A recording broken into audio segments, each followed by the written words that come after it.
Welcome, everybody, to the Superhumanistic podcast, where we talk about all things health, wellness, and longevity. Thank you for joining us today. We are your host. I'm David. I'm Jessica. Make sure that you hit that follow and subscribe button on this podcast so you never miss another episode. We put out one episode a week on Saturdays. Also, it would greatly help us if you share this podcast with someone that you love, and it would greatly help them as well because they'll get health and wellness tips to help them along their journey to live a longer, healthier, happier life. And don't forget to leave us a positive rating and review if you have ever found value in this podcast. Last week, we talked about the longevity workout. So if you want to get a full workout plan for the week, and this is a type of workout that anybody can do, and that's going to help you live a long life well into your 70s, 80s, 90s, and also be mobile and be able to be independent. So go check out that episode. Yeah, today we're going to be peeling back the layers on a topic that often feels like a battlefield. I know for myself, I've struggled with this a lot. And that's the way that we eat. Specifically, we're going to get into what intuitive eating is. Sounds simple, but, eat when you're hungry, stop when you're full. That essentially can be tough in a world dominated by diet culture, so it's becoming surprisingly radical. Exactly. Intuitive eating isn't a diet. It's not. It is actually evidence-based framework created by various dietitians, but specifically Evelyn Tribal and Elise Resch. It's about rejecting those external noises of calorie counting and food rules that we a lot of times put on ourselves and tuning back into our body's own internal wisdom. So yeah, let's break this down. It's not just about eating whatever you want. It's about shifting the motivation when it comes to eating. So can you walk us through the foundation? Yeah, absolutely. So at its core, it's about these key pillars. So we're rejecting the diet mentality. A lot of times we're like, oh, we're going to go all keto, or we're going to do the Mediterranean diet. And it's still okay to focus on those specific foods, but we're stepping away from the cycle of restriction and guilt. And we're honoring our hunger cues. So we're recognizing hunger as a biological signal, not a failure of willpower. And then we're making peace with our food. So we're removing those good or bad labels in food and not telling ourselves that we can't have certain food, because that only increases that willpower or the food's power over ourselves.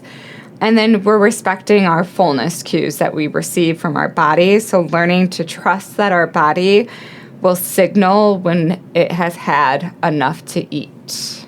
I love that idea of neutralizing food. I think a lot of us grow up categorizing food as a moral choice. Like, if I eat this, then I'm good. If I eat that, I'm not sure. It's probably bad for me. And then you start feeling bad about yourself. I know another one for me is that clean plate committee. A lot of us grow up with parents who say you can't leave the table until you've finished all that food and your plate is clean. So that's another psychological factor as well. So this just really creates a lot of that unnecessarily psychological baggage. Yeah, and there's really a science to the connection of our mind and body, of course, and how we're eating, what we eat. So research backs this up. Intuitive eating is associated with better psychological health, lower rates of disordered eating, and ironically, more stable weight management, because it's removing that binge restrictive cycle. So a lot of times throughout the week, if we're on one of those really strict diets, that's oh, you can't have any carbs ever. And then we restrict ourselves throughout the week. By the weekend, we're starving and we eat all the carbs in the world. So that's that binging. And then we feel bad again when we come to Monday and we're okay, we're going to start all over and restrict throughout the week. So it creates that cycle in us. It's moving from that external control to the internal regulation.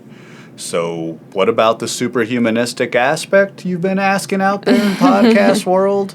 So we'll talk about how does this make us perform better in our daily lives next. Yeah, so when we stop spending 40% of our mental bandwidth wondering what we should eat or obsessing over having a snack throughout our day, then we have that energy back in our relationships, for our career, and to be more creative. That's my view on this. Like, ultimately, it's a human upgrade. All right, let's go ahead and jump into those practical steps to get started. So for our listeners out there who want to dip their toes into this one, what is one small, non-scary step they can take today? Yeah, start really by practicing. A lot of what we talk about on our podcast is it does take practice. So interoceptive awareness. So next time that you sit down to eat, you're going to take 3 deep breaths before you even take that first bite. And then ask yourself, am I physically hungry right now?